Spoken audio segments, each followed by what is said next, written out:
Pernah merasa saham pilihan kamu nggak bergerak, padahal IHSG lagi naik?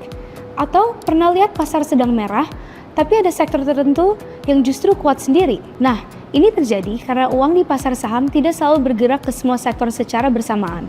Kadang investor lebih tertarik ke sektor energi, kadang pindah ke perbankan, dan juga kadang milih sektor defensif. Perpindahan fokus investor dari satu sektor ke sektor lain, inilah yang disebut sector rotation. Yuk kita bahas, apa itu sector rotation? Sector rotation adalah kondisi ketika investor mulai mengalihkan perhatian dari satu sektor ke sektor lain, mengikuti perubahan kondisi ekonomi, suku bunga, inflasi, harga komoditas, dan sentimen pasar. Misalnya, ketika harga komoditas naik, sektor energi dan basic materials bisa ikut dilirik. Ketika suku bunga mulai turun, sektor properti, konstruksi, dan consumer cyclicals bisa mendapat sentimen positif. Jadi, sector rotation bukan sekedar mencari saham mana yang akan naik, tapi lebih ke membaca kondisi pasar sekarang sedang berubah ke arah mana dan sektor mana yang berpotensi diuntungkan. Kenapa rotasi sektor terjadi? Ada beberapa alasan utama kenapa rotasi sektor bisa terjadi. Pertama, ekspektasi ekonomi. Pasar saham sering bergerak lebih cepat dibanding data ekonomi. Investor tidak hanya melihat kondisi hari ini, tapi juga mencoba memperkirakan kondisi beberapa bulan ke depan. Kedua, perubahan suku bunga. Saat suku bunga tinggi, biaya pinjaman ikut naik. Ini bisa menekankan sektor yang sensitif terhadap pembiayaan seperti properti, konstruksi, atau bisnis yang membutuhkan ekspansi besar. Ketiga, inflasi dan harga komoditas. Kalau harga energi atau bahan baku naik, sektor komoditas bisa diuntungkan. Tapi bagi perusahaan yang biaya produksinya ikut naik, margin laba justru bisa tertekan. Itulah kenapa satu berita ekonomi bisa berdampak berbeda ke setiap sektor. Sector rotation dan siklus ekonomi.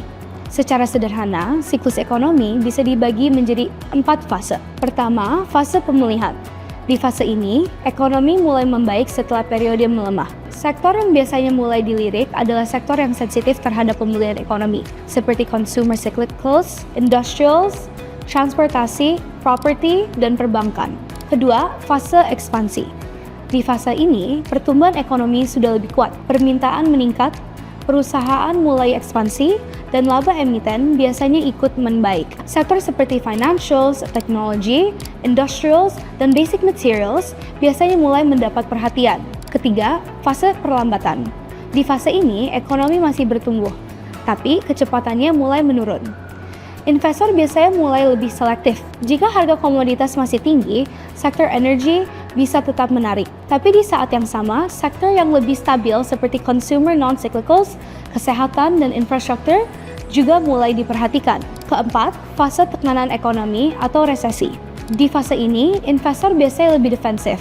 Fokusnya bukan lagi mengejar pertumbuhan tinggi, tapi menjaga risiko. Sektor yang sering dianggap defensif adalah consumer non-cyclicals, kesehatan, dan utilitas. Karena dalam kondisi ekonomi apapun, masyarakat tetap membutuhkan makanan, obat, listrik, dan layanan dasar.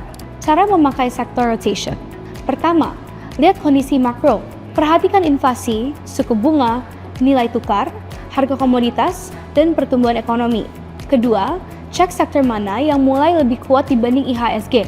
Jangan hanya lihat satu saham, tapi perhatikan juga indeks sektoralnya. Ketiga, tetap cek kualitas emitennya. Mulai dari pendapatan, laba, utang, valuasi, sampai prospek bisnisnya. Keempat, jangan menaruh semua dana hanya di satu sektor. Karena sector rotation bukan rumus pasti, melainkan alat bantu untuk membaca arah pasar. Kesimpulannya, pasar saham itu dinamis. Dengan memahami sector rotation, kita tidak hanya bertanya saham apa yang naik, tapi juga kenapa sektor ini sedang diminati. Menurut Sobat Samuel, sektor apa yang paling menarik untuk diperhatikan saat ini? Dan jangan lupa percayakan selalu portfolio investasimu bersama Star by Samuel Sekuritas Indonesia.